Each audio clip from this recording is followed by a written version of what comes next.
CinemaCult. I'm Chris. I'm Matt. And I'm Honto. And this week we're going to continue with our Denzel Washington month. We just did Training Day last week, and now we did Ricochet. This was Matt's pick. But no. From day one. Yeah, he picked it years ago. My pick, okay, and I'm going to call you guys out on this one right now. Okay, so we did Training Day, which is like the big one. I feel like that's his big, if we're all going to say, yeah, that's his big one.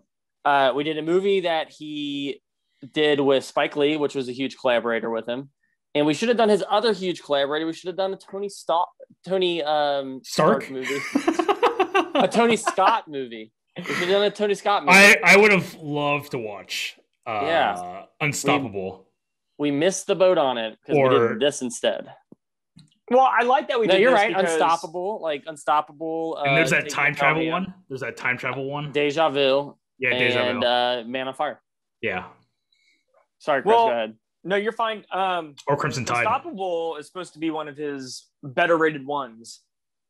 So how much? Okay, let me ask you a question. Not the movie we're watching today. What do you think Man on Fire has on Rotten Tomatoes? I think it's actually lower than it should. It should be higher, but it has, I think, probably a 68. Matt? Yeah, I'm honestly going to go around like a 70. It has a 38%.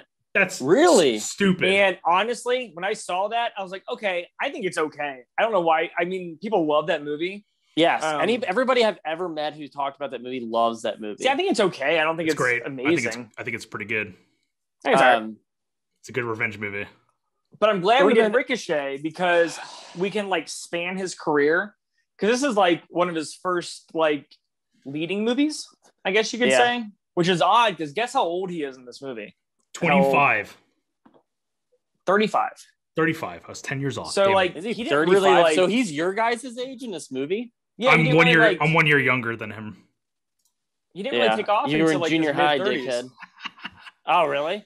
Yeah, I mean, if you think about it, he's doing stuff in the 80s where he's doing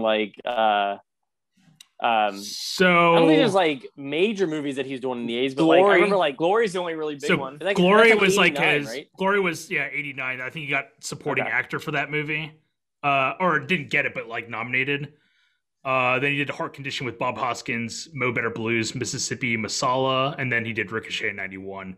And then following up from this, he did Malcolm X, which is I think a pretty big movie. Yeah.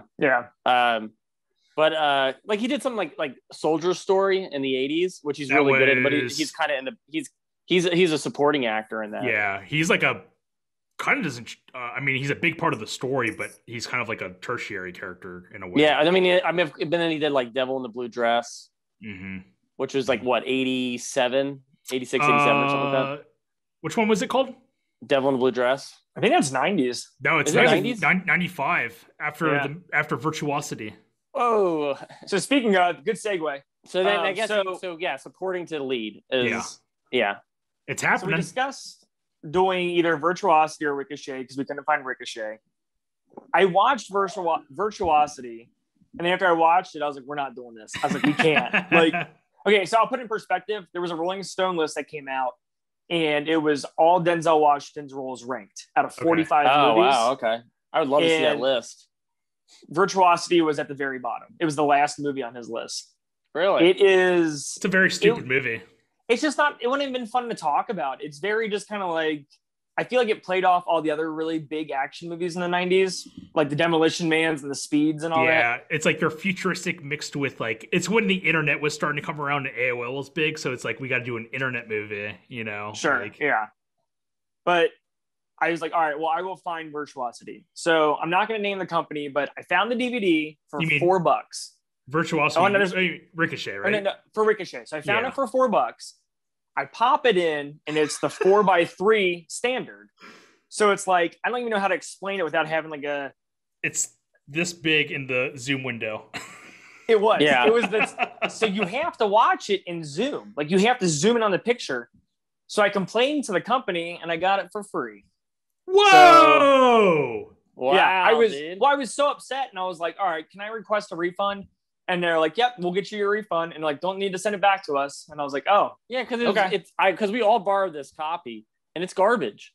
It's one of the worst DVDs I've ever seen. It looked better on the app when I watched it this summer than it looked here. Like, I didn't, and it's all because like it's HBO Films. The Hitcher. One of them, yes. The big one was I watched The Hitcher this summer, and it was so bad on the app that I had to find it. It was so bad looking. It looked the same way, right? The quality was that garbage, that bad of garbage, sticky garbage, that I went to YouTube and found somebody uploaded it, and it was like a little bit better. But like the Hitcher's one, it's missing from like Blu-ray and DVD, and it might be on DVD. Sorry, it's missing. Like people really want this movie.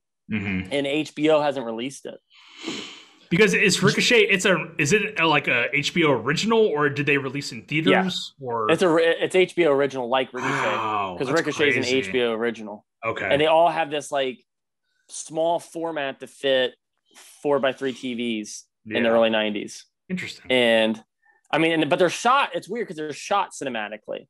So this one looks like it almost looks like Panavision lenses. Because it's like real thin, like the film, like the image is real thin inside the letterbox. So I'm assuming it's I'm no cinematographer, but it looks like a Panavision lens. Okay. So it's shot very cinematically, but it looks like this when it looks like a 480 quality DVD. It was weird. It was bad. Did you guys watch it zoomed in? No, I watched it. So I watched it like small box in the center of the screen. Yeah. We started it small. And then the TV didn't have the capability to zoom in. So I had to move all my gear to another room and then do it on there. And we watched it zoomed in. I mean, it was fine. You had to get a pair of binoculars and just watch it the entire time. Yeah, I can't believe you guys watched it that way. That I did it crazy. I used a toilet paper roll, and I was like, and that's how I watched the whole movie. And I was like, oh, wow, this movie is as good as it is through a toilet paper roll. Matt watched it like through a magnifying glass, like in Top Secret. Yeah, and then his eye. And then my eye was like this big. I'm like, it's Peter Cushing, isn't it? Yeah, it's Peter Cushing. It's Peter Cushing. Oh yeah. They're talking. He's talking. That whole scene is shot backwards, so they're like talking in reverse and everything. I think we just referenced that movie last week too. I think we did. Yeah, we did. I think we did. Maybe. So Ricochet, 1991. We've all seen it. Matt has. No, I haven't. Okay. I tried watching it this summer, and we've already told the story on the show. But here's how I understand. Here's a plot. I'll save that for the podcast. I'm gonna make a note because I'm gonna come back to this. Okay, but I turned it off right after he got into his underwear and pulled the gun out between his butt cheeks. You made it. Okay. You made it. No, don't say it. No. Okay. I was gonna go. Yeah. Well, I clocked it. So. What was it? Yeah. Okay. What was it? Yeah. When Matt brought it up, he said he turned it off halfway through the movie. He turned it off. Yeah, I didn't say that. Yeah, you did. Yeah, you did. I didn't say halfway. In reality, I think whoever edits this episode, go find that clip and insert it in. I'm pretty sure it's halfway. It's not in the recent. It's like in a far back episode. I remember you brought it up one time. Then I don't believe it. If there's no proof, I don't believe it happened. Matt made it 12 and a half minutes into this movie and turned it off. Yeah. Well, that's goofy. I had my stopwatch the entire time, and I was like looking at the scene. It's like naked. 12 and a half minutes. You're holding your breath. You're like, blue. You're like, I thought it was 5 minutes. I thought it was halfway through the movie. So me and Honto both seen it. We had somewhat strong recommendations of it. So let's talk about this movie and see if our recommendation has changed. So Ricochet 1991. I could not. Chris has already changed. I'm calling it. I'm sorry, not to cut you off. I'm already calling it. Chris's opinion's changed. Go ahead. I know it has. Okay. So Ricochet 1991. What do you think it has on Rotten Tomatoes? I bet you it has a higher rating than Training Day. It's got a higher rating than no. I think it's got a lower rating than Man on Fire. So maybe like 25. 25. Matt, what do you think it has? I bet you 45%. No, I bet you actually, I'm going to say 45%. Yeah. Okay. 72% on Rotten Tomatoes. Holy crap. Dude, what was Training Day again? It was in the 70s. Was it? I thought it was like... I think it was 73. It was. Yeah. So Training Day is 1% better than this movie, according to... Well, here, put this in perspective. Everybody on Rotten Tomatoes. Man on Fire, I think, was 38%. and Virtuosity had like a 35%. So those movies are practically one and the same. I hate Rotten Tomatoes so much. Yeah, but it makes sense. I get the algorithm. Algorithm. But algorithm. So it has 72%. Why don't we start doing our own one? We just go to the grocery store and just ask people, and we're like, a questionnaire. This many people actually, and this many people actually saw it, and then we can kind of do our own little ratio game out of that. Excuse me, ma'am. Have you seen HBO Films Ricochet? Ricochet, right? Excuse me, ma'am. Have you seen The Pit? Yeah. During COVID, and you're like, I remember talking about DVD quality. I remember when we got that, it was Blu-ray. I think I spent like $15 on it or something. Yeah. I remember the quality of that movie looked like hot trash on Blu-ray. I don't remember it was great, but I can't. Yeah, it was like really. It was really grainy, like the noise, like on the like when you have your ISO up on like a DSLR camera. It looked like it was like pixel, like the dots and stuff. Like it was like really noisy the entire time. Yeah, but yeah. So I could not find a budget for Ricochet. I looked pretty hard too, could not find a budget. But how much do you think? And I don't have we only have domestic numbers, so there's no international. Oh, how much do you think? How much do you think this movie made? Hanto will start off with you. Internationally? No, there was no international. It was just domestic. Sorry. Yeah. No, you're good. So Hanto will start off with you. What do you think it made? 20 million. Okay. Is that low? I'm not sure. I don't give hints in this game. Okay. Brutal. Matt? 15. It made 21 million. So Hanto wins. Like he does every week. He said 35. No, he said 20. Oh, that was the Rotten Tomatoes score. Yeah. Rotten Tomatoes. Matt, what's going on with your face? Are you okay? I think he's frozen. I think his Zoom is frozen. Visual gag. Got him, before man. we get into this movie, I want to bring in a visual prop. We got this whole. It's not even a Denzel themed month. It's a prop comic. It's a prop month. Yeah. Oh, Chris is gonna pull his gun out of his ass.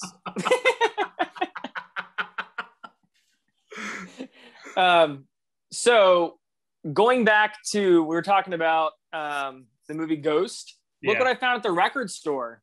Oh. Yeah. What are the odds? Laserdisc. Not a record. Calendar. The Ghost calendar from 1990. Can I return this? I want to return this. Give it to me. I can't. Turn it around. I want to see it. Non-returnable. Yeah. So is it the actual? It's the score. Nice. Oh, very That's awesome. cool, That's awesome. $45. So what are the odds that we've never seen that before, and then the week we do it, like 3 days later, I find a used copy. Yeah. So Ricochet, 1991. Awesome, yeah, it's pretty good. It's good. Do you cry every time you play it? No, I just swing in the air. Or do you make pottery while you're listening to it the entire time? But I don't have anything, so I just pushing pennies around. You're just pushing pennies around your apartment. That's even better. Why does he look like that? Because he's looking at the penny as he's pushing it, and it's like real close to his... That's what they should have done to him.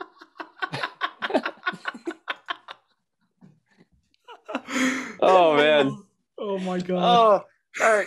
So Ricochet. That's it, dude. That's the thumbnail. Cross-eyed? Not Ricochet, not Ghost. Yeah. Hey, all three of us should do it, and that should be the thumbnails, all of us. Yeah. Cool. Thanks, Matt, for joining in. So Ricochet, 1991, opens up with Denzel. He is playing basketball with Ice-T. So I guess we're just going to skip over cast and crew. Yeah, wow. This is a long intro. Hanto, we'll see you next week, buddy. This is going to be a 2-part episode. All right, do us some cast and crew. Yeah. Who does this movie star? Directed by Russell Mulcahy. He's actually a big music video director. He did Video Killed the Radio Star, directed a lot of Duran Duran. Probably most notable for directing Highlander 1 and 2, and also the music videos for Princess of the Universe and It's a Kind of Magic. He did Highlander? He did. Highlander. The greatest movie of all time. Dude, we need to watch. I think the rating for Ricochet, the rating for Ricochet just skyrocketed. Yeah, it did. We need to do our sword play month, and we have to watch. We actually just talked about Highlander, I think, on one of the video game episodes. So I think after March we do our sword play one, and we do like Robin Hood, Prince of Thieves, Highlander. Fill in another sword movie here. Step Brothers. Gladiator. Okay. Easy. But he directed. Go ahead. I thought you were done with him. Keep going. I was just gonna say he directed like 4 episodes of Tales from the Crypt. Story. Was by Fred Decker. Monster Squad, Night of the Creeps. Well, I was gonna say that director. He stayed steady. Has he? Yeah, I looked in the past like 10 years. The dude is still making ricocheting through the. He did Resident Evil Extinction, which was like maybe the 3rd movie or 4th movie in the franchise. It was one of the later ones. I think it was like 2008. Oh yes, wow. It's 2007. I guess that would be. But like even his 90s stuff, didn't he do your Bruce Willis movie that you like so much? Or am I thinking of somebody else? No, I think the writer, Stephen E. D'Souza, he's the one. Is that what it was? Yeah. Okay, because I recognized. Oh no, he did The Shadow. That's what you passed up. That's what I was going to refer to. Yeah. Oh, did he really? Yeah. Which Matt has a love-hate relationship with that movie. I also have a love-hate relationship with that. Dude, I haven't seen it in years. Want to talk about like honestly a month? I'm kind of bummed we did Dick Tracy because I would have loved to have done a month of like comic book or like old radio or whatever. Old radio or 30s comic strip movie adaptations from the early 90s. Because we could have also. I was gonna say we could. Go ahead. Yeah, I was gonna say we could have grouped up Flash Gordon with that one, right? Yeah. So we could have done like Shadow, Flash Gordon, Dick Tracy, the Phantom, the Rocketeer. The Rocketeer in there. That movie would be cool to talk about. I mean, the Rocketeer technically doesn't count, but it does. I know, but it's still that time frame. Yeah, it's everybody it's like basically the success of Batman brought on everyone's like, hey, let's adapt not superhero movies, but comic books or comic strips. And it was like, you got hit with like Rocketeer, Dick Tracy, The Phantom, The Shadow within like 5 or 6 years. Yeah. And they're all like moderately successful, except for like, I think Dick Tracy was the only one that was really successful.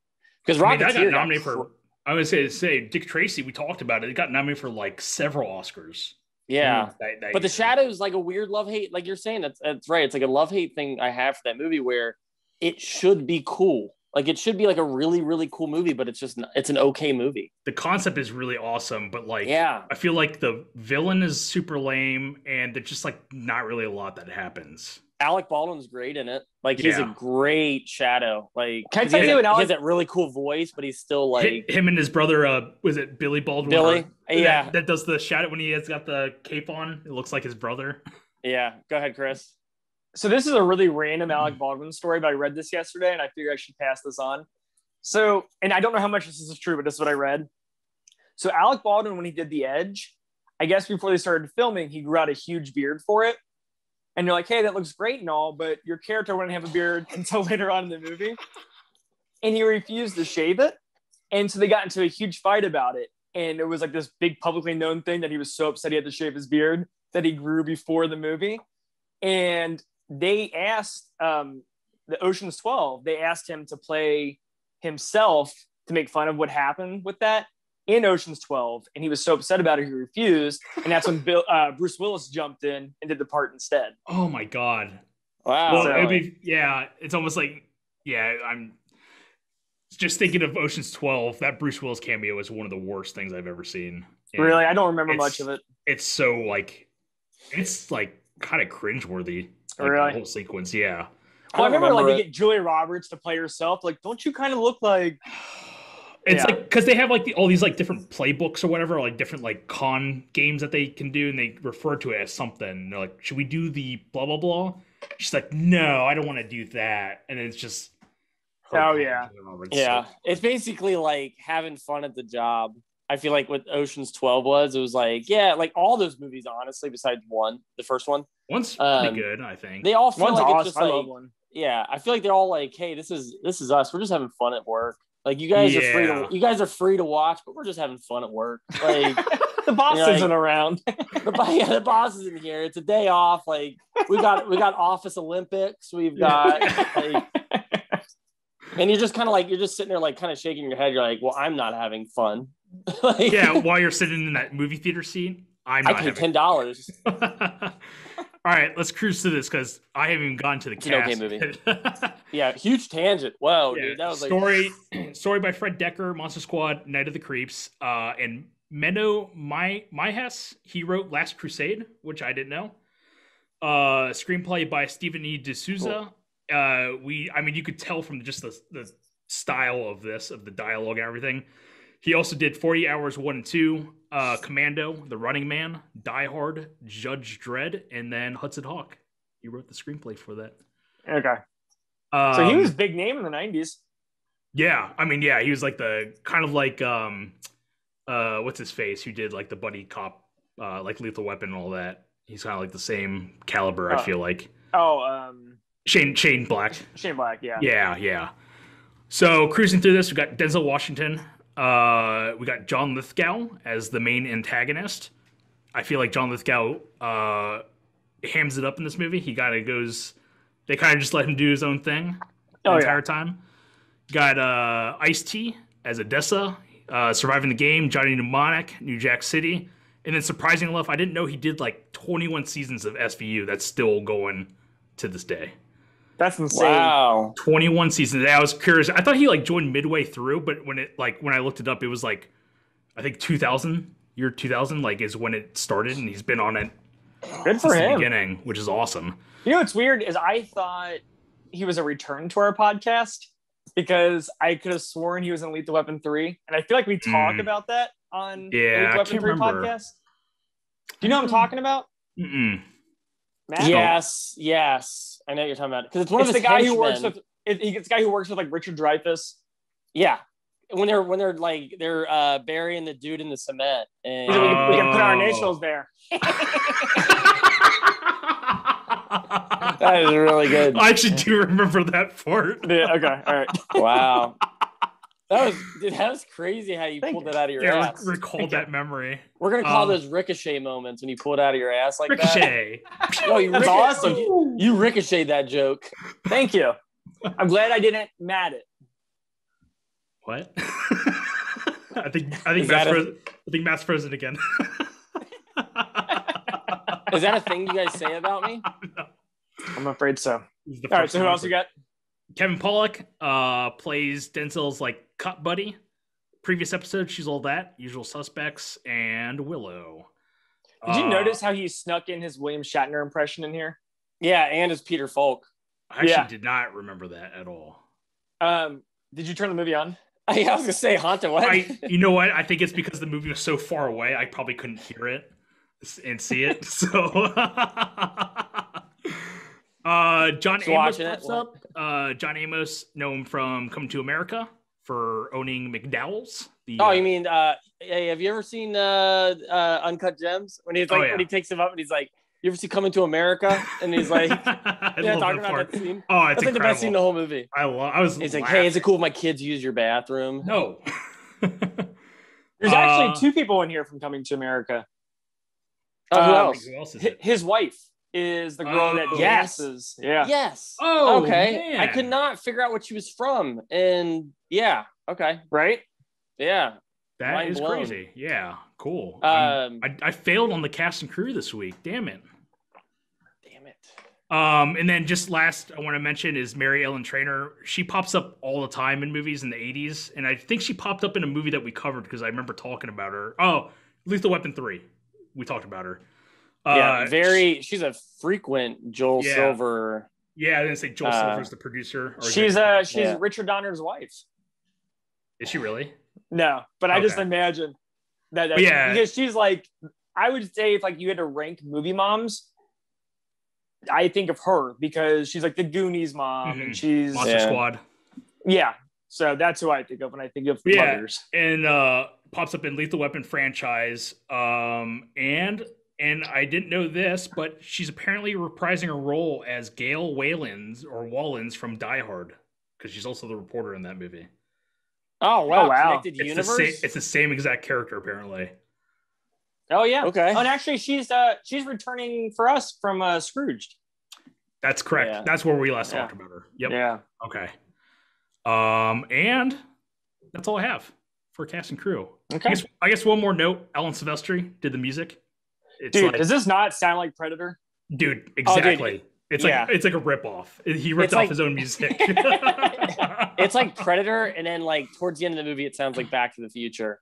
Yeah, or it's like oh yeah. And I was like, just sprinkle the the little ambient background. So wow, man, 45 minutes in. God damn. Roughly. So Ricochet, 1991. It starts off, we got Denzel, who is a young cop in his mid to late 30s in college. And he's going to be a lawyer, but he's also a cop at the same time. And so like he's working his way up because he's going to be like district attorney and he wants to be like governor or mayor or something. Mayor. Climbing this whole ladder. Denzel Washington. Yeah, I like that. So we get this little establishing thing in the beginning where he's playing basketball with Ice-T, and you find out like Ice-T is kind of corrupt. Mm-hmm. So Denzel kind of like pushes away from him, and he's ending his connection with him. So as the movie goes on, we meet Kevin Pollak, who is Denzel's partner. Yeah. And they're at this carnival. And for some reason, our main antagonist, John Lithgow, is doing some... There's a deal going on next to at the carnival. Yeah, which is really bizarre. But okay, so really, we've been talking about this movie for like maybe 30 seconds, and Matt's already to turn off. He's about to turn off this movie. I can tell. Because I love how like out of all the stuff you see in this movie, you're like, oh man, they're having a drug deal next to a carnival. That's weird. And I'm like, yeah, that's just like the tip of the iceberg. We're going real deep in this episode. It gets crazier as we'll get there. I'm just getting to the small details. Yeah. No, I know. So, go ahead. But how many times we're gonna say, "Oh, that's weird," and this episode is gonna be uncanny amounts. Right. That's weird. So the carnival. That's the first one. So at the carnival, and John Lithgow takes a hostage at the carnival. And the way he gets the hostage is this girl runs out of a porta potty. She doesn't apparently. I was going to say, she doesn't hear the gunfire that's happening before that. She doesn't hear John Lithgow jumping out of this window above the porta potty. She's like, hey, where are we going next on the ride? And he basically takes her hostage and puts like the shotgun under her chin. And it's like pretty intense. Yeah. And so somebody films the whole thing while it's going on. So John Lithgow's got this girl taken hostage, gun to her head. And Denzel, I don't mind this scene. I think it's fun. But it's unnecessary because if they would have set up a little bit prior dialogue, even if John Lithgow was like, take off your clothes and prove you don't have a gun, something. Yeah. But Denzel volunteers to take his clothes off. And dude is... It's a police tactic they teach to the young recruits. Dude, this whole movie is basically like cocaine writer's room. And they're like, they brought absolutely. In, like, somebody brought this script in, and they're like, "I like it," but then they do a line like but let's do this in this scene. What if you know who has a great body? Yeah, take his clothes off. DW has a great body. Let's get him in his underwear multiple times in this movie. Yeah, multiple times. And it's just like multiple times.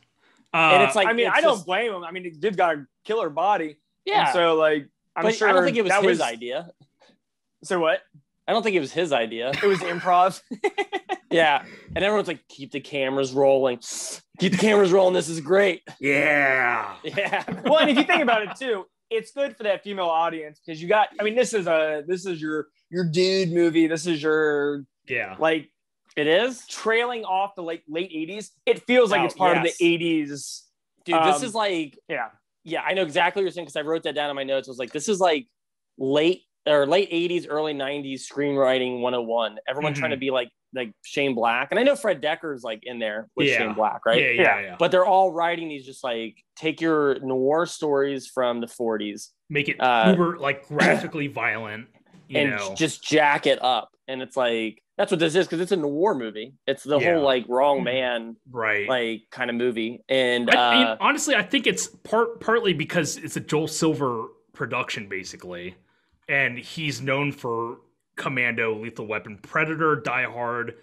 All these action. Last Boy Scout, especially. It's all these like adrenaline, fantasy action movies. Yeah, just they're like fantasies. We need guns and lots of them. Yes, because I'll say this because we're talking about it right.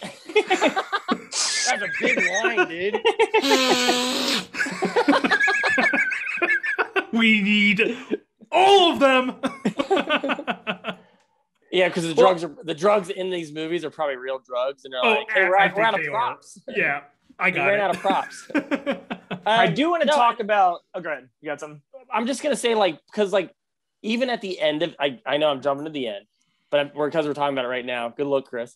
At the end of the movie, they literally, she's like doing a report. She's like, and there you have it. His career has been resurrected. And I was like, and then like in the background, there's like 2 dead bodies, and I'm like, oh yeah, his career is fine. John Lithgow's Renfield, that young guy that he has with him the entire time, he's just hanging. I like that. Yeah, he's hanging. That's exactly what that is. He's hanging from the building the entire time. That are like doing this news report, like, "Hey, it's 11," And it's like this guy was convicted of all these crimes like 24 hours ago, and they're like, and there you have it. He's completely fine, and it's like his career is resurrected. Record is clear. Yeah. And it's just even though he just clearly murdered a man on this building just now. But but that's Ricochet. That is Ricochet. Opening title. Yeah, you mean that do it towards the 7-minute opening title?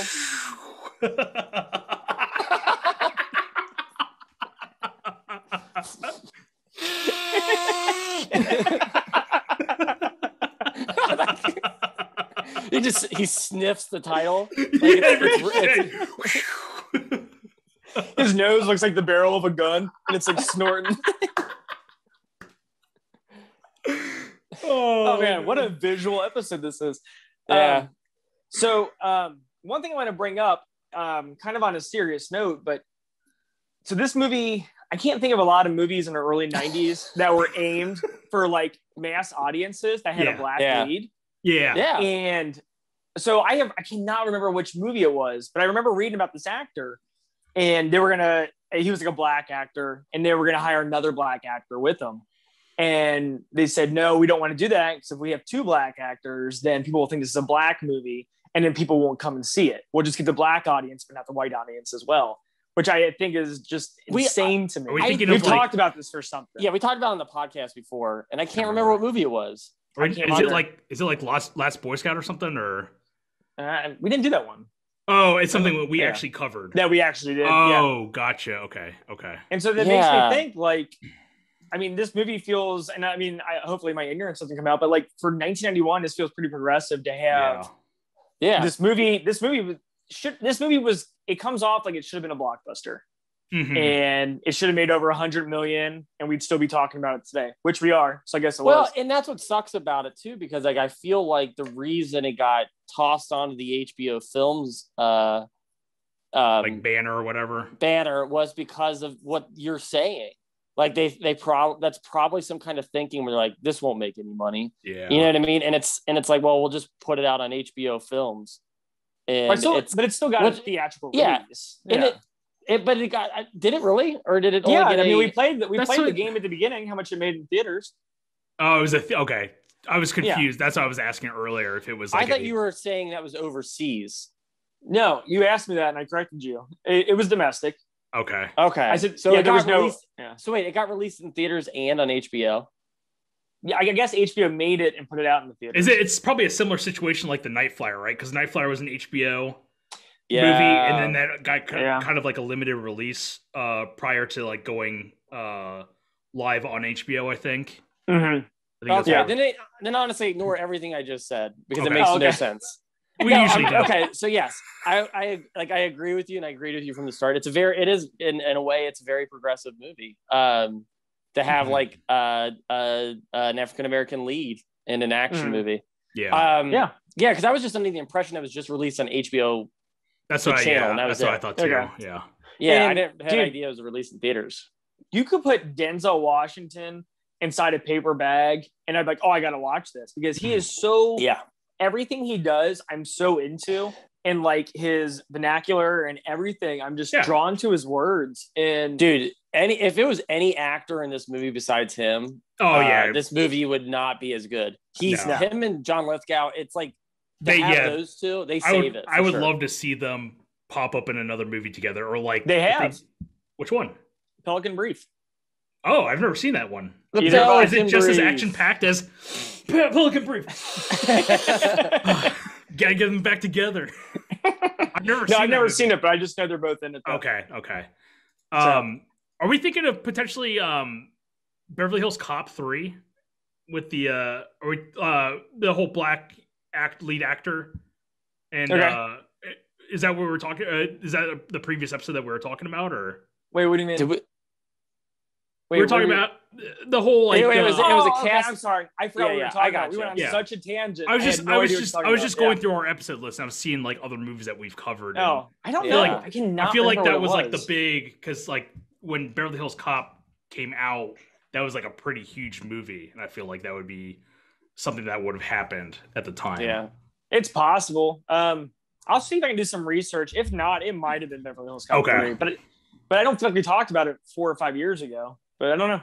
So I mean, this podcast has been around for that long, so that's what I mean. I feel like we've talked about it. Whoever ends up finding out what the trivia is, will write it in the comments underneath the YouTube video. Okay. Challenge accepted. I know you're talking. I know what you're talking about. We have talked about this before. I just can't remember. Not for life remember what movie that was. Okay. So back to right before when Matt turns it off. So Denzel, we're only 12 and a half minutes into this movie. Okay. So Denzel undresses, gets all his clothes off to prove he doesn't have a gun, and then surprise, he's wearing a jock strap that has like a special pouch behind it. Yeah, and he pulls out his gun from there and saves the day. Shoots behind the back like a trick shot. Shoots him right in the kneecap, I think, So at this point, Matt originally was like, "I'm done with this movie," so he turns it off. Did you get to the part where he shot him in the leg, or not even there? Oh yeah. I turned it off right after that. I think I turned it off right at the locker room scene where she like came into the locker room. Oh, so you made it past that scene? Yeah, but it's like right there was when I was like, dude, every scene in this movie is going to be this way. And now that I officially watched the entire movie, every scene in this movie is this way. Like, and we haven't even gotten to Jailhouse Samurais yet. So. I love it. That's the most ridiculous scene in this movie. The fact that we'll talk about it. Yeah, we'll get there. Chris. We'll get there. So Denzel saves the day. Some bystander films it. He becomes this huge news sensation. And it's almost like to the point where they're like basically doing like a TV show where it's like, let's see all the crazy antics that this guy does while he's arresting people. Yeah, pretty much. Like a reality television show. But meanwhile, John Lithgow is on the opposite end, and he is in like hospital jail. And then we get this weird scene where this librarian pushes around a cart. The bookman. He's like, and he's like, don't you have something to live for? And John Lithgow is like, he's completely ignoring him. And he was like, and as the librarian walks away, he's like, actually, give me some books, give me something heavy. And he ties the books to his leg. Yeah, and it's all like, because he's like, War and Peace. He's like, give me all the goosebumps that you got. And he's got goosebumps. He's got goosebumps taped all to his legs, like all the R.L. Stein books. And like, he's like, they call him Goosebumps in prison. They're like, I need all the goosebumps. And was it Nightmare on Fear Street or whatever? Or Fear Street or whatever? I can't remember the other. Hand me super fudge. So he like takes these huge books and he tapes them around his leg. And then I just feel like it's not done like effectively, but I guess the whole point is so he's gonna like drop his leg, like, so it's gonna pops it back into place, reset the leg, I guess, because it's like the bone sticking out. Is that what's going on? I don't know. I thought it was so he could work his kneecap out, and he was gonna get his leg in the working condition. Because there's no gym at that facility, so he's gonna. So that's what I thought. I thought like, you gotta do leg extensions. Get into it. Like I don't know. I don't know what he's doing with these books, and. I mean, honestly, Chris, I would be on your page with that he's probably trying to reset his leg, but there's no like click noise. You know what I mean? That's what I mean. It's not effective. Yeah, and they don't show like a close up of what happened to his leg or anything. Yeah. All he knows is that got shot. So probably to the patient that's sitting next to him, he's probably like, "This looks stupid," and he's like, "What are you doing? What the hell are you doing?" You're like, "Hold on, I'm in Ricochet," and you're like, "Oh, okay, that makes sense." It doesn't make sense, and it makes sense. Gotcha. Exactly. So I'm gonna stick. Okay, so it cuts to 2 years later. No, it's like 8 years later. Is it really? Oh yeah, I thought it was 2 years. They have a kid. No, yeah, they have a kid. They have a couple kids. Oh, yeah. So this is from 80. I think it opens up in 1983, and then we're in 1991 now. Oh wow! Wait, what? Does it actually say the date? I don't think so. Okay, it says something, or somebody mentions it at some point. But anyway, some years have passed. And they kind of do a back and forth, but I'm actually just going to stick with John Lithgow's character for now because it's more fun to talk about. So John Lithgow's in prison. Oh, I didn't even set this up. The day he goes into prison, he meets Jesse Ventura. Yeah. Who's like 13 times his size. And he beats the crap out of him and takes his bunk. And because I'm sure Jesse Ventura's like, hey, man, you earned it. If I was Jesse Ventura, or if I was John Lithgow, I would not be able to sleep right because I just beat the crap out of my cellmate, who is like 10 feet tall. Yeah, he's gonna shank me in the middle of the night. John Lithgow is already a tall person to begin with, so right. So as the years go on, it just cuts, and I think this is like years later, and out of nowhere, John Lithgow is like fighting Jesse Ventura. Now it's like a post-apocalyptic wasteland, like Mad Max, and they're doing like samurai gladiator fights in this prison, but with phone books. Yeah, it's from it's their armor. No one's around. No one's around to like. Dude, there's like 30 people. This is what happens when you don't. This is what happens when you don't supervise the prisoners that are right. But it is. It's just like where are all the guards? It's like. And then the guards are like, where are all the prisoners? Yeah. They're like, they're down in the cafeteria. It's book club night, so they're all down there. And you're like, phone book club night. They're like, super fudge. Goosebumps over here is going to fight Jesse Ventura. Goosebumps versus Super Fudge. But they had like this huge battle. And John Lithgow takes, it's not a sword, but it might as well be. And he stabs Jesse Ventura, kills him. Yeah. And this earns like his respect. And all of a sudden he's got like this little crew in the prison now. Right. Yeah. So then we cut to, I do think this scene's well done. But John Lithgow is going to his parole board to talk about his release. This scene is bonkers. I like the scene. It's bonkers. Okay. Yeah. Oh my god, yeah, dude. It's so stupid, but it's insane because how much I was taking in like the 10 seconds of this scene, and I was like taking the scenery as you're walking into this parole board hearing. Dude, I was watching everything, and I didn't realize I was watching. I was like, I love how like at one point there's like he's got a rip saw. I was like, why is there a rip saw? Yeah. And then like someone's like painting something or whatever. Like whatever. There's a lot of work. Yeah, he's got the paintbrush. He's like hitting the guy in the face while they're doing The one guy tries to hit him with the penny. So stupid. So all this stuff is going on. John Lithgow sits in front of the board. John Lithgow has a lot of bad one-liners. The one-liners are absurd in this movie. Yeah, and they're asking like, why do you think it should be released? And he talks about what would you do after you get released, and he's like, I would sleep with your wife, or like, I don't know, all of his one-liners are pretty with daughter rough. And even your dog. Yeah, and they don't land. Yeah, and then all of a sudden, like John Lithgow has like a big pen, and he's got the gun from Munich. The poo. I didn't see it. Yeah, Matt knows what I'm talking about. Yeah. That part is like it's like a little pressure gun. I don't know what he's shooting at the guy. It can't be a bullet, right? It's a spit wad, dude. He's like, oh. He's like, ew.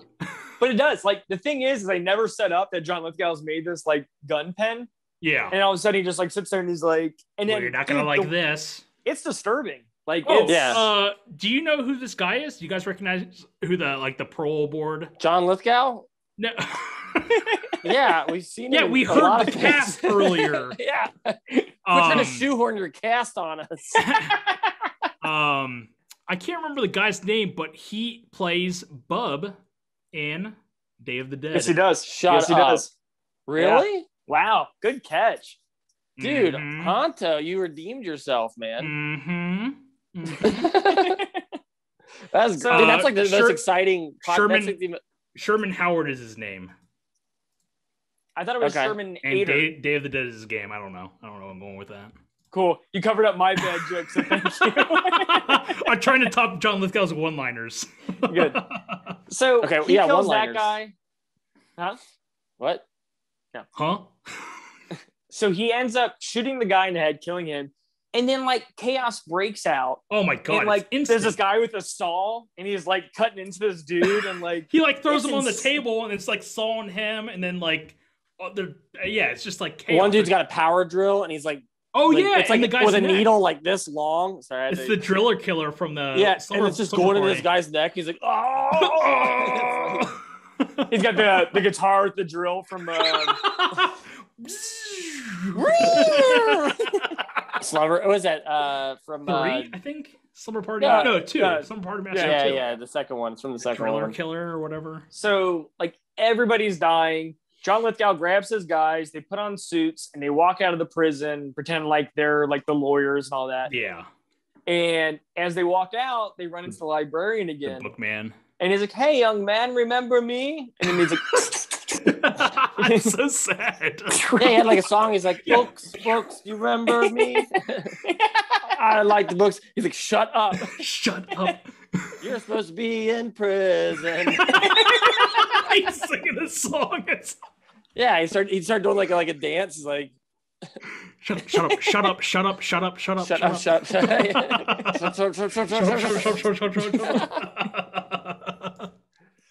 Because like honestly, that's all he had to do is be like, yeah, like quiet. Like he didn't have to shoot him, and he could have got out of there successfully. Yeah, like, I mean, he could have literally said anything, and even the guards weren't even like aware that like there was an escape or whatever. No. It's because he shot the dude with a shotgun is what alerted the prison guards that there's a breakout. Yeah, exactly. Well, and I think the reason they did this is so when John Lithgow kills this librarian, you're just like, oh man, he is cold-blooded. Like, yeah, anybody's fair game, pretty much. Yeah. Okay, so maybe here's the time that I need to ask you guys this question. Do you feel that the revenge plot in this movie is really thin?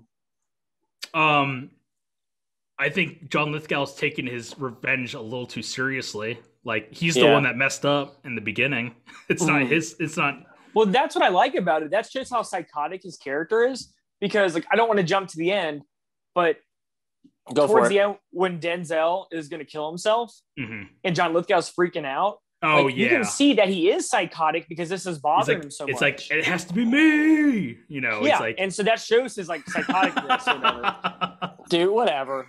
It's honestly it's like super thin because it's like his point is like he's like I did something really bad and this it's like one it's your fault that you followed this life of crime and you got shot in the leg. Like it's just thin. It's like it's just like really thin. Let's just find a way for him to like have this revenge scheme and like the revenge itself is so far-fetched. It's like none of this would ever work at all. Well, let me ask you this. So let me set this next scene and I have a question for you. So John Lithgow narrowly escapes the prison. He throws his car off the cliff to make it look like he died, which is shot really cool. I like the whole silhouette. Yeah. It's cool, right? It's cool, yeah. Best looking scene in this whole movie. Like, it's really neat looking. Wrote that down in my notes, yeah. So everybody thinks John Lithgow is dead. So for the rest of this movie, John Lithgow is going to do things to make Denzel look like a really bad person. Basically, like look crazy, look that like he's addicted to drugs, and it's just like all hookers and drugs. Yeah. And do you like this plot? Is what I want to ask you. Do you like this plot? Okay. I think I would have liked this plot in draft number 1 of the screenplay. I think by draft number 12, there's so much cocaine. So ridiculous. Yeah, there's so much cocaine at this point. You could shake the script and it'd be like a cloud just coming out. You do like hit the pillow and you see like the... Yeah, that's script number 12. Like script number 1 probably had like a really cool idea where it was like, yeah, he's going to instead of kill him, tear him down piece by piece. Yeah. Which is like, it could be really clever, but I bet you it just got so extreme that it's the movie that we end up watching. They had to make time for that samurai battle in the prison. They couldn't do any character development with the revenge. Oh, because that's how that shit works, man. Like, if somebody comes up with like a really cool idea, and then there's some producer that's like, well, I got an idea. He's like, I've always thought it'd be cool if you were a samurai in prison. So can we incorporate that somehow into the script? Just hear me out. Samurais, but with phone book armor. Just hear me out. Just hear me out. And it is. It's like, and then they have to like shoehorn it in. They're like, okay. Yeah. Because it really has no bearing on the story other than it's him linking with the Aryan Brotherhood, I guess. Yeah, which he could have done with just a handshake, like, "Hey, I'm Goosebumps." No, never mind. It's a stupid Goosebumps. I saw you fighting that battle. That made me super fudge. Actually, there is a line. Okay, so out of all the one-liners, they're not very good in this movie. I would say all of the one-liners could be Goosebumps titles, basically. Like, say cheese and die. The great. One good one-liner that I laughed at was when John Lithgow is like his henchman, the one who's like the kid or whatever, who's like really like hyper. They knock out Denzel and put him in the car, and he's like, I bet he crapped his pants. He's like, I can't wait to check. And like, I laughed at it. I think that was the only one-liner. And then cue the SNL skit, "Oops, I crapped my pants." And it's just that. Yeah, there you go. Skit. Yeah. Who is that actor? He was in. I was trying to look up. He was in Born on the 4th of July. His name is Josh Evans. I don't know. I was looking at his filmography. And you don't know anything he's in. I'm gonna look it up. So he's in The Doors. He's in Dream a Little Dream, like a bit part or whatever. So he's Oliver Stone like regular. What other is he in? The Doors. You just said The Doors. I forgot Doors was I forgot Doors was Oliver Stone. Dude, there's so many Josh Evans. There's a lot of. Yeah, I just went to the. Are you Matt? Are you on Facebook? Is that what you're doing? No, I'm not. There's one in this city. There's one in this city. There's one in this city. They're all over the place. There's so many Josh Evans. That's crazy. It's a very common name. Dude, he's in nothing that I've seen him in, but he looks super familiar. Yeah, that's why I didn't bring it up, because I didn't really recognize him in anything else. Yeah. I recognize him, I just don't know what I've seen him in. So let's go through, just to break up the narrative of the movie. So Virtuosity was on that Rolling Stone list I told you about with all 45 movies ranked. Yeah. That was the very last. Okay. Where do you think Ricochet ranked on the Rolling Stone list? This is out of 45, right? Out of 45, yeah. I want to say 31. Okay. Matt? 4. You think what? One of his 20 best. Virtuosity. It goes from best to worst. I was saying like 45. 45 yeah, that's is like how you do lists. 45 is the worst, right? Yeah. 45 is the worst. Yeah. So I would say like 31. Like 31. 40. 25. Wow. So really? Yeah. So apparently Matt is the only one who hates this movie. What's the second worst? Dude, the second worst was some of the one, I think The Siege, maybe. Oh, I forgot that movie. And Fallen were at the very back. Fallen is disappointing. It's an awesome plot. That should be good, and it starts off pretty strong with Elias Koteas as like the killer. But once he leaves the movie, it kind of just becomes a boring, like, ghost traveling through different people movie. It's like Shocker, but with Denzel Washington. It's like what? Yeah, Shocker. Exactly. Yeah. I will say, like, since we're covering Denzel, he's better in his dramatic roles than he is in his action movie stuff. Not because he's a bad action movie star, but his action movies, like, are they're kind of okay. I'm gonna say, as far as his filmography goes, like, his drama stuff is great. Some of the action in the Equalizer movies is pretty cool, but like, I was just gonna bring up I like the movies. The movies aren't really that great, but the action is pretty awesome. Yeah, is the second one any good? Not really, but it's got Pablo Pascal as the secondary supporter. Yeah, I love that guy. He's great. Same. Is it Pedro Pascal or Pedro Pascal? Yeah. Yeah. Okay. Did I say Pablo? I think you said Pablo, and I was like, have I been saying it wrong this whole time? I'm dumb. Don't listen to me ever. No, I don't know. I guess like his action stuff. He's a better. He's got that cool action scene in Flight where he's flying the plane upside down. Yeah, it's doing like the Ricochet, like a penny. Yeah, yeah. No, I mean, like, I can't think of, like, if I had to pick my top 5 Denzel movies, I don't think I would throw any of his action stuff in there. Probably all of his drama stuff, because that's the stuff I think he does better more frequently. But I'm also trying to think of, like, okay, what action movies that came out in the 90s that could Denzel be the star of? Like, good action movies. Oh, like, what could he be in? Yeah. That's a interesting question, actually. Yeah. Because I was going to say one of the ones that ranked higher on the list was Unstoppable. That's apparently supposed to be pretty good. Yeah, and so is Taking a Pelham 1, 2, 3 was up there too. Oh, Original's better. Yeah, Original's better. Pelham. Original's better. I love the original. I've seen parts of the remake and I wasn't really into it. Really? Yeah. But does Unstoppable count as an action movie though? Like, I think so. It's a pulse pounding thriller. It's like a thriller though. It's not like it's not like I mean, Denzel's doing like backflips. There's probably parts where they're jumping from train car to train car to. Yeah, he's doing backflips, train car to train car. No, I think that's an action movie. It's an action movie now. Yeah, in his underwear. Yeah, I got a gun. I'm just gonna take off my clothes. I'm just gonna take off my clothes. As the train's like, just gonna take off. Unstoppable's not bad though. I remember enjoying it when I saw it back when it came out. I say Crimson Tide could probably be an action movie. In that movie, is it though?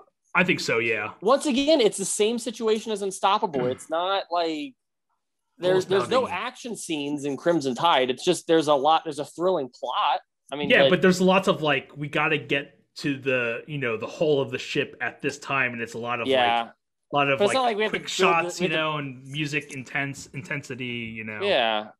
I don't know, it's weird. The action genre is very weird about like what you fit in there. Yeah. Yeah, because like I always feel like the action genre is more like fighting. Like if there's fighting going on, it's an action movie. Cool. I was like gonna say, let's see what Wikipedia has to say about Crimson Tide. It is a 1995 American submarine film. Cool. That tells me nothing. Yeah.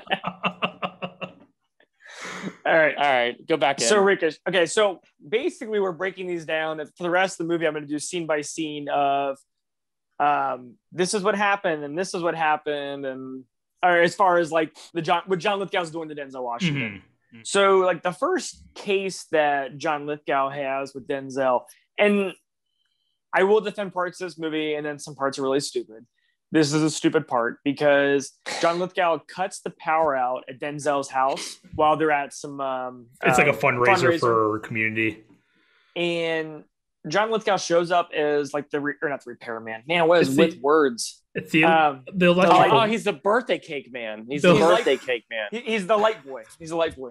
So it doesn't make any sense, right? So he shows up and he's like, "Yeah, I'll go ahead and fix that power for you." Cut to Denzel. And then it cuts back. You're looking for. And he's got that cake. He's like, just blow the candles out. They're all like, they're all like best friends. He's so lovable. He's such a good guy. It's weird. What happened that they invited him to sit down. They did all this, and then John Lithgow was like, "Yeah, the power beyond it. All I do is flip a switch, and you're good to go." Why didn't you flip the switch on when you walked in the first thing, there, big guy? Like, right. Because he charmed him, dude. He's so charming. He pulled a balloon animal out of his ass. He ricocheted a balloon animal. And he's like, and they're like, "Wow, you know magic?" And he's like, "Yeah, happy birthday." Whose birthday is it, by the way? It's supposed to be his. Oh, yeah. It's his birthday? It's his birthday, yeah. And he invited himself in. Yeah. Dude, what scene is on the editing room floor that explains this better to us? It's bizarre. Like, the fact that they just let the stranger into the house and then have spend several minutes hanging out with him.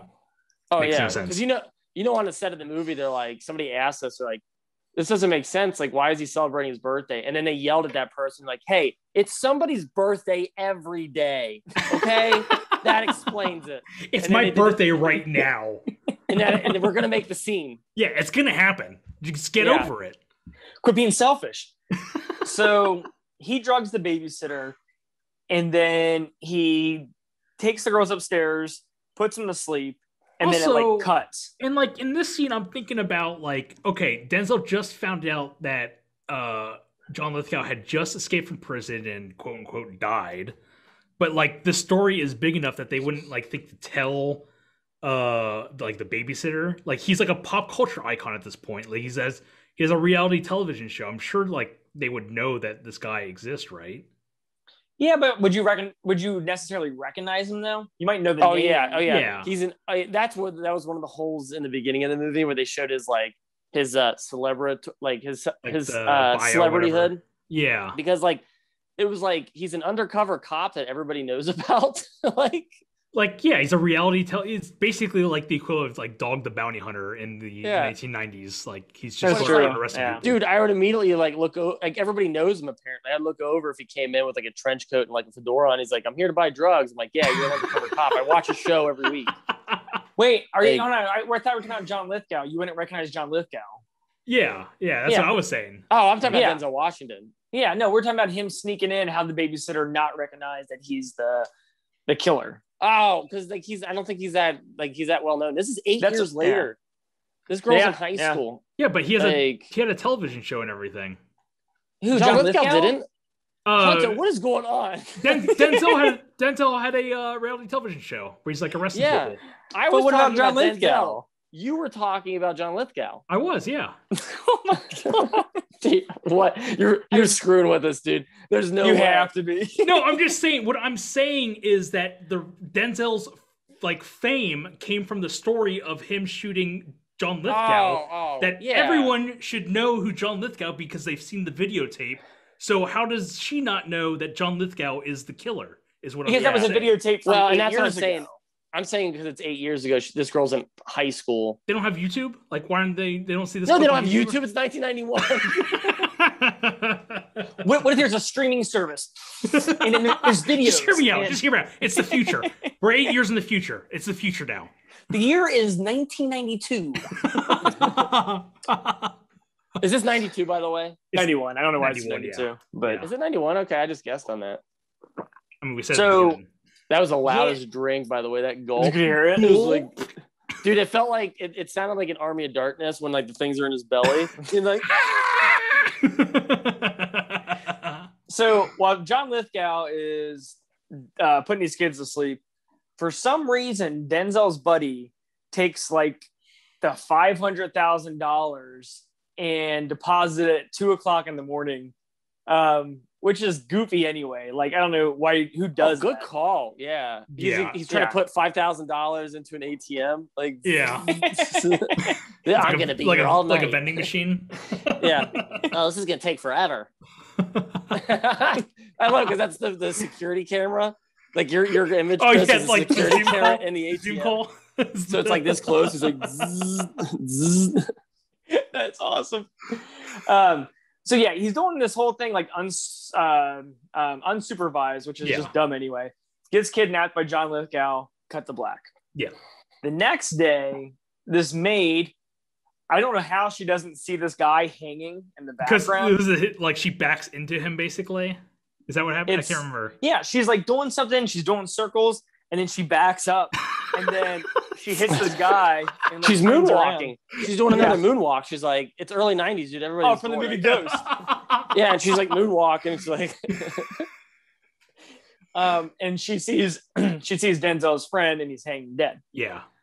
So what had happened is John Lithgow killed him, framed him for like child pornography, and then they're trying to throw Denzel's name into it as well, saying because he leaves a suicide note that says. It's like basically like I regretted what we did times or whatever, something like that. Where but Denzel's got a plan to get out of this, and it's to put John Lithgow on a spike on live TV. Oh and that'll clear him of all these child crimes and everything. So I mean, that's where his fame is from the reality television show. So that's how he proves his innocence is by killing a man on a reality television show. Wow, dude, I'm not gonna lie to you. I'm not like making up my expression. That's actually probably in the script. It's in the script. Reality television show. Yeah, Cocaine Draft number 12. That's in the script. That's really kind of clever, Hansa, that you made me look at the movie in different eyes. I saw this twice in 1 year. Yeah. If they would have pushed that he was like a reality TV show a little bit more, I would have put that together. Yeah. But I feel like it's a little part of the movie that they never really come back to. Yeah. But so anyway. They have to make time for the samurai battle in the movie, so they don't have time to explain that. Jailhouse Samurais. Jailhouse, I would watch that movie. Yeah, I would too, actually. That'd be a really cool movie. Where they have to like make their swords out of whatever they can find. So it's a bunch of sporks. Like... Jailhouse Samurai 5. Coming to a theater near you. So Denzel pretty much kind of like talks himself out of this one, and he's like, hey, I have no idea what he's talking about. So then we move on to like the whole next like thing that John Lithgow is going to pull on Denzel. And I think prank. His next prank, his next, hey, I'm John Lithgow and this is Jackass.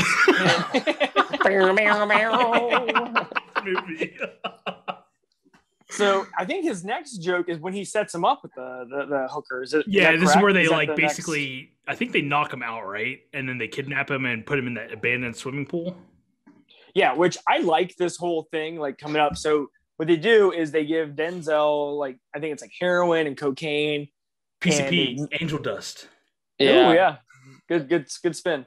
And so they drug him out and then they force him to have sex with a prostitute. But before this scene, it's so ridiculous. He's out to dinner with like friends. And shot. John Lithgow has his talk boy and he's recording the conversation like pretty seamlessly. And he basically splices the audio and then like records the whole like hooker having sex with Denzel, and then he splices the conversation from that restaurant that which somehow, you don't even really somehow matches up properly, and then basically because his mouth isn't moving. Yeah, his exactly. mouth isn't even moving. Well, it's like they do he's like sitting there like drugged out. It's like and like the conversation because like I think they do the like conversation so chill on top of it. Hey, I'll take I'll go ahead and do chicken wings for my appetizer. He's like, can I get a glass of wine? I'm gonna do the sushi for dinner, and it's like on top of me, it's like it's like what? I was gonna make a joke, but it's not very good about him recording with the yak back, and he keeps pressing the wrong buttons. And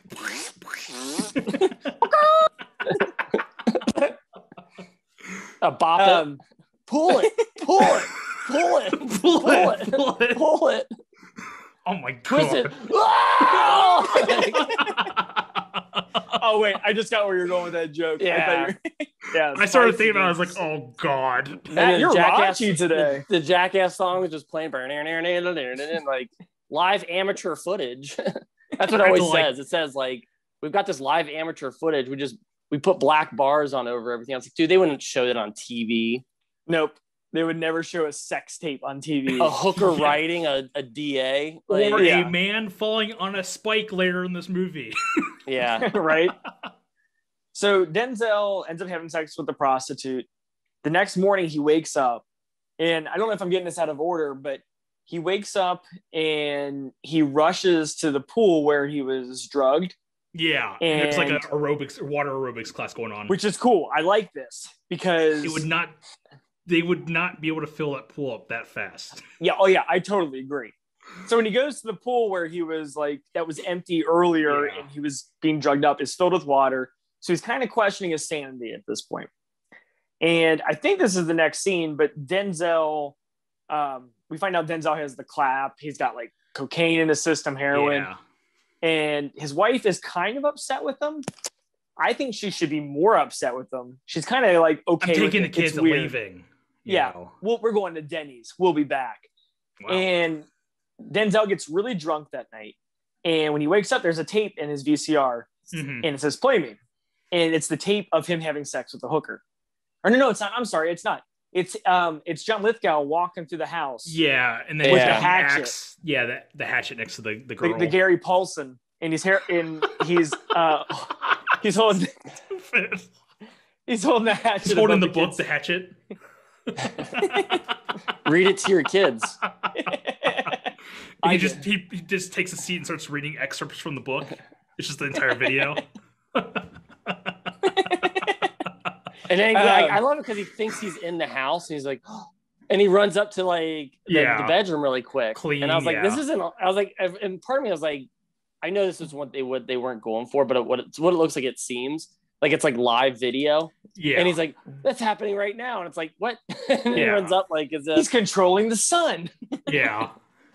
But no, what's cool is he runs upstairs and the girls are gone. And probably the coolest shot of the movie, he runs outside. It's actually kind of cool. It's awesome. It is Except so cool. It gets ruined by Renfield just like walking from off screen, like. And he's got the tape, and he like shows the tape to us. He's like, and he walks away, and it's really weird. Like what is he?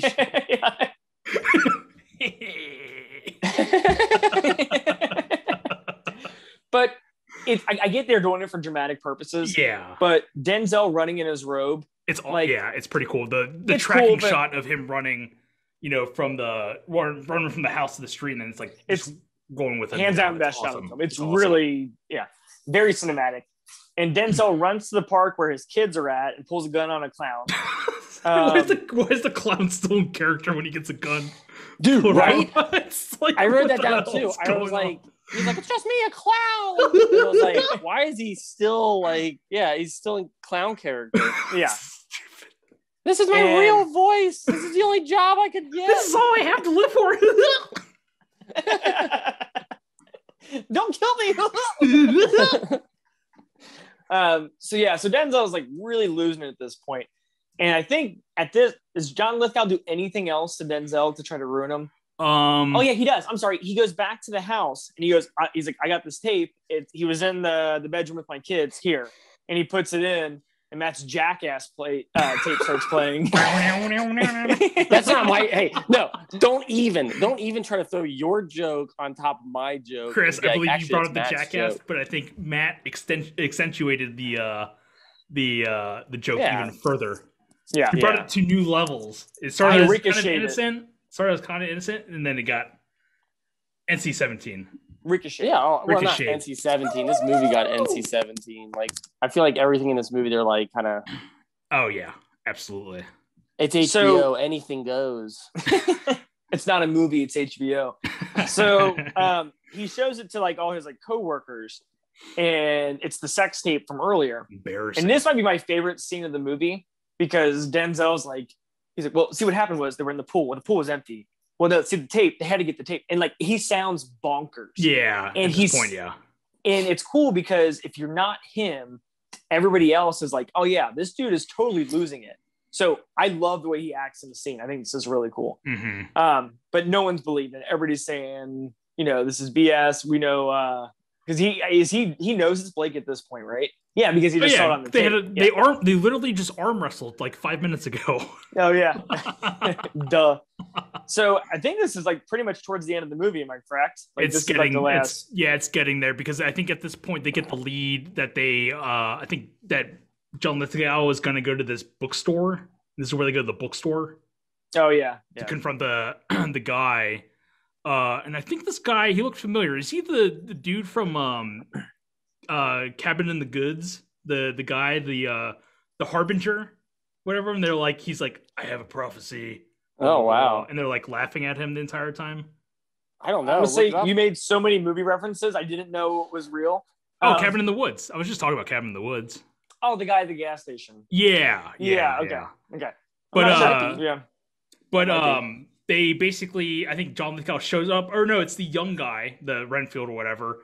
He basically leads Kevin Pollak on a chase and then gets killed pretty good in the alleyway. Okay, this is goofy because Kevin Pollak has evidence, and he's like, hey, I got this from his trunk of his car. Blake's alive. Yeah. He gets killed by Blake in the alleyway. Oh, and then as he's dying, he looks at Denzel and he's like, I guess you were right. Blake is alive. I'm like, you knew that. You already said that. And it's a dumb line where he says his line otherwise is he wouldn't have killed me. Yeah, if he was dead, he wouldn't have killed me. And it's like, what? That's your last line on this earth. And this weird setup where like, I don't even know if this is supposed to be never mind. I don't know if this is supposed to be a setup to kill him or not. What do you mean? Oh, to kill Denzel?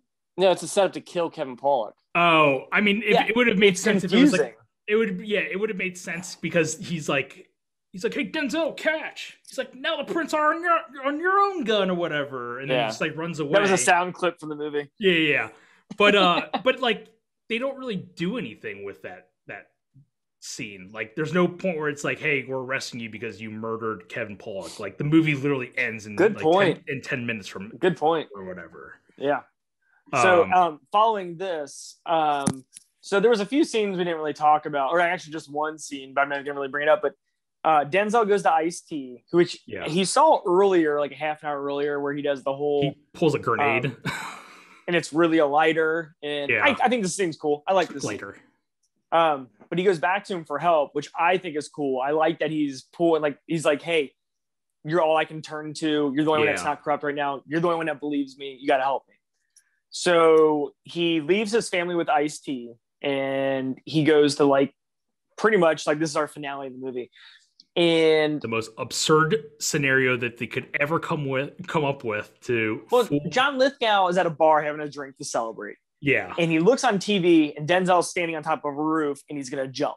He's basically admitting to everything that he was found kind of like guilty, or the evidence. Like, he's like, I was guilty of the pornography ring or whatever. I had sex with this girl, blah, blah.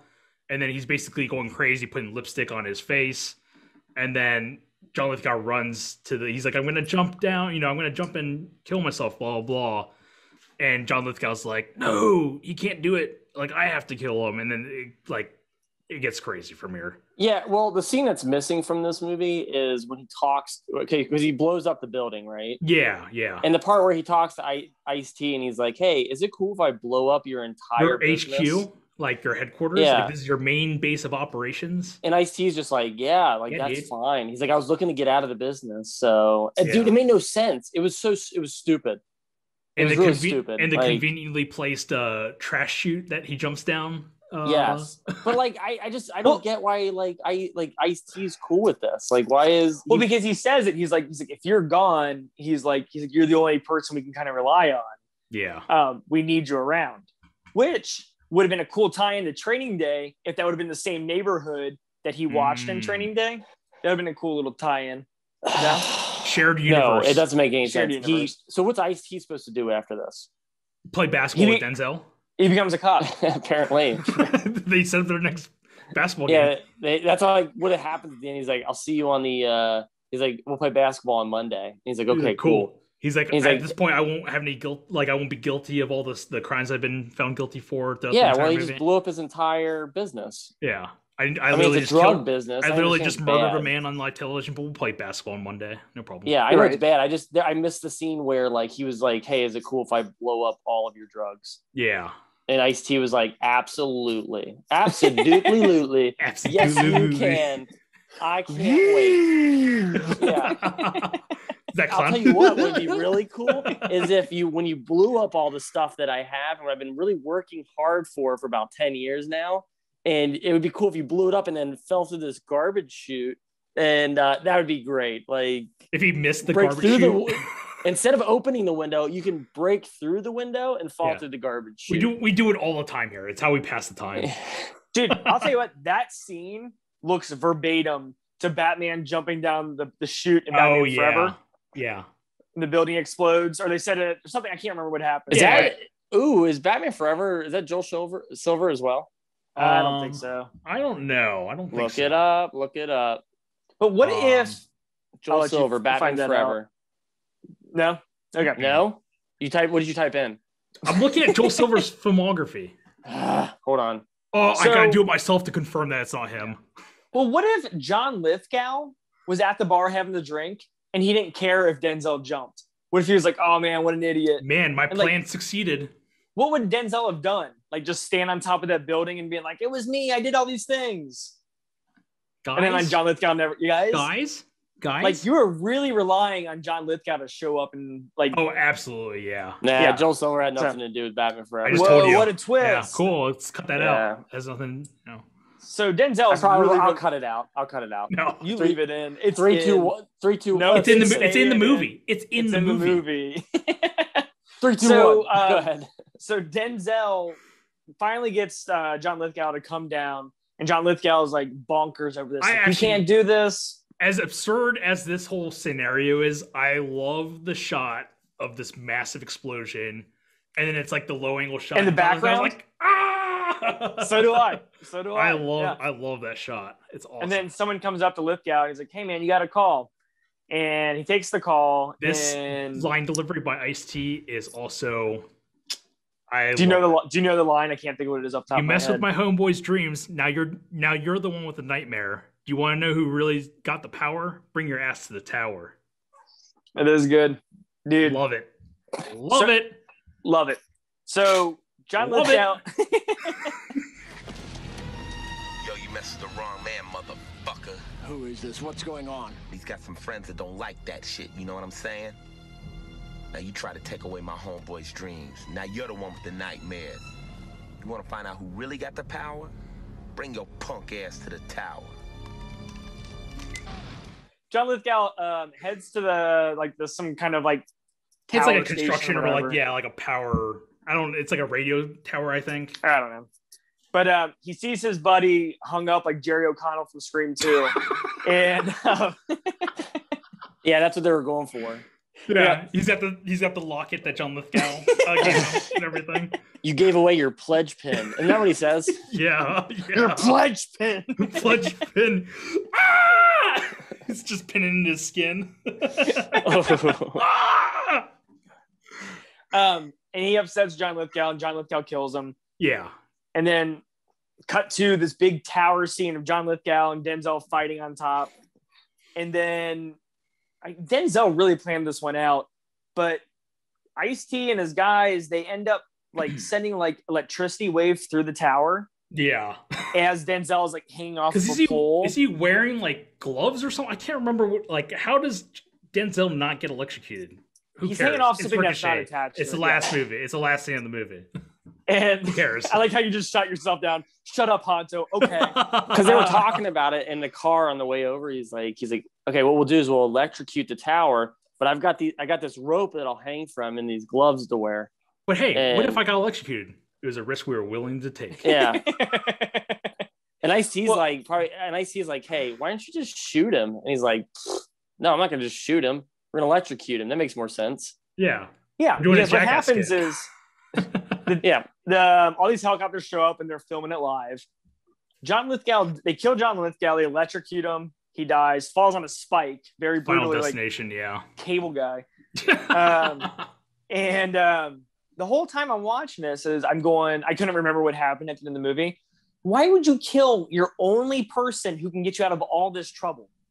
Like, at this point, like, you killed the person you claimed did all this stuff to you, but you have no evidence of that now. He's dead. Yeah, because by draft 12, they're like, we have to just kill him. Like, we can't have him come in. I'm sure, like, which in the first draft, it would have been like, very epic. We spent the entire budget on this cocaine. We don't have any more money left. We got to end the movie.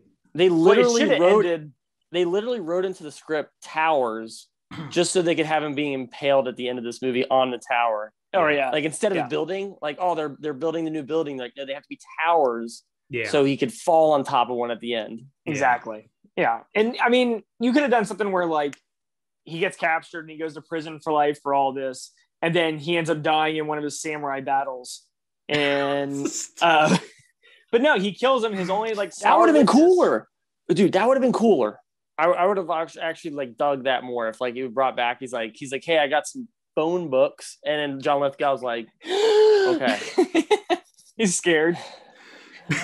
Let's do this. Because it should have been more like a mano-a-mano, man against man battle. Yeah. Like a Lethal Weapon I mean? ending. Yeah. Cops surrounding him and watching this guy murder this killer. Yeah. John Lithgow did so much to his life, and he kills him by throwing him on a spike. Like, it's very unfulfilling for. It is, yeah. Well, and then it ends, and then Denzel talks to Ice-T, and he's like, "Hey, basketball Monday."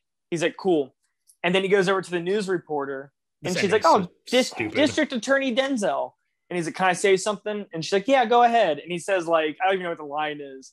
But, news at 11? Nah. Yeah, and then he like turns off the camera, and there's still audio. And it's he's like, "Hey, you can't do that." And he's like, "I don't care. I'm Denzel Washington. It's the end of the movie." Yep. Verbatim. Ricochet.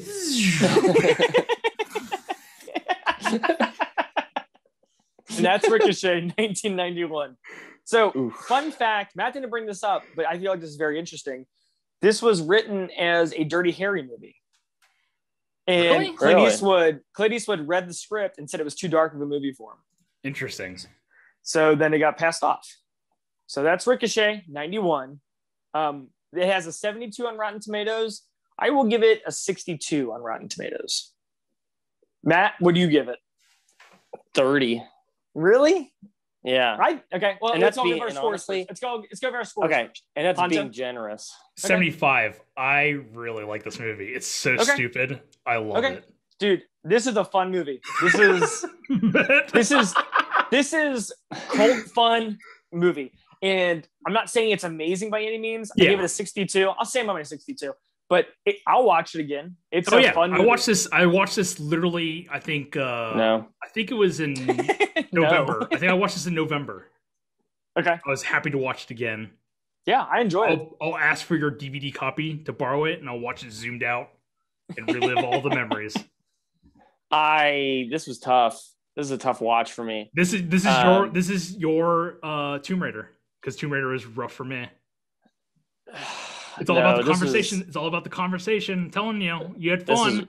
This was rough. Don't lie. You had fun. I will say this. Here's why I give it like a 30%. I was never bored. But most of the time, like it's a 30% because, like, dude, every scene in this movie was goofy. Yeah, like it's really goofy. Oh, for sure. But it's like a fun goofy though. I mean, at least it's an entertaining. Like, go back to Virtuosity. Like, it was ridiculous, but it wasn't fun ridiculous. Like, there wasn't anything like worthwhile or memorable or anything. This is fun ridiculous. I hate it because I'm gonna end up watching Virtuosity, and I'm probably gonna end up liking it more than I liked Ricochet. Probably. But it also falls in that weird thing where, like, you're watching. It falls in that category where it's like we're watching a movie for the podcast that you have to critique. So it's like immediately you're critiquing it. So it's like I can't enjoy it because I have to critique it. That's fair. You know what I mean? I'll give you that. So yeah. But then again, I also tried to watch this movie out of enjoyment back in the summer, and I turned it off after like 12 minutes. So, oh man, this one, honestly, I wouldn't recommend this to anybody. Like, I'd recommend it. And it's just, and the only thing that saves this movie is John Lithgow and Denzel Washington. If they weren't in it, oh yeah, this would be a trash movie. Absolutely, trash. But that's cool. That's why I enjoy watching it. Is because Denzel brings a lot to it. And it's cool to watch him like in the making. Like, this is like I'm a huge star, and it's cool to watch him in that.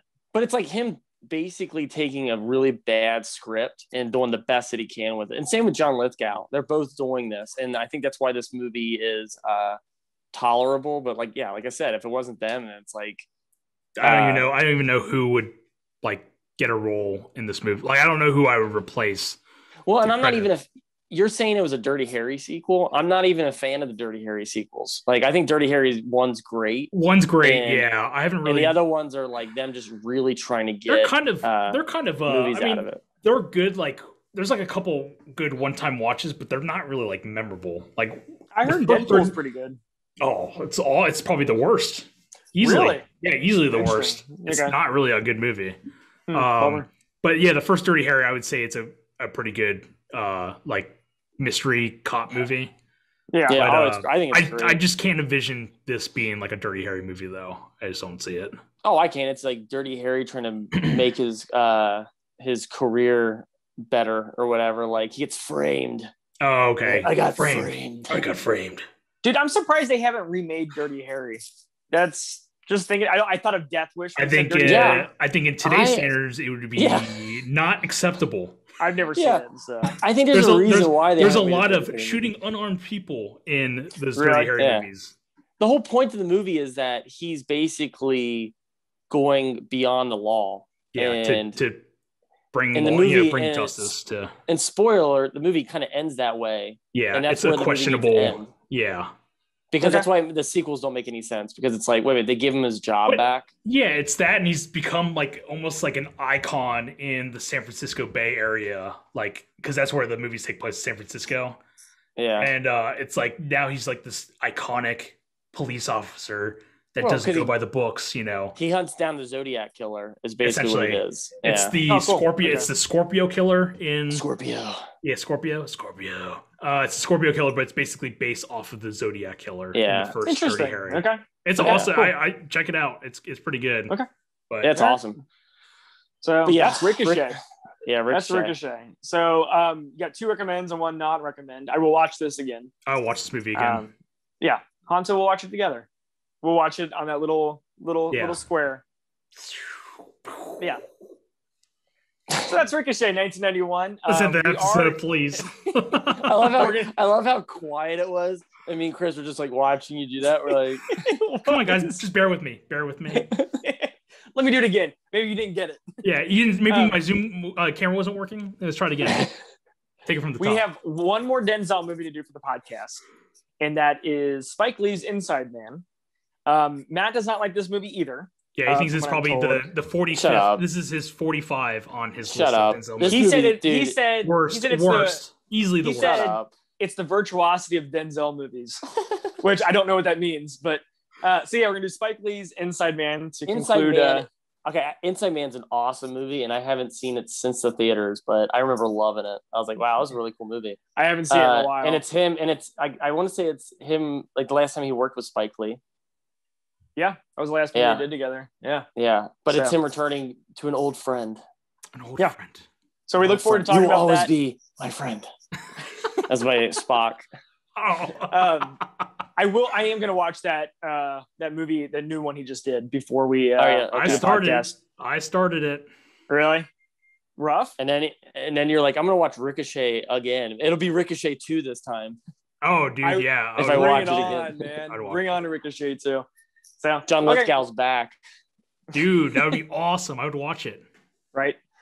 So join us for our next episode. If you have anything you want to see us cover, any topics, anything, you can hit us up on Facebook or you can email us at CinemaCultPodcast@gmail.com.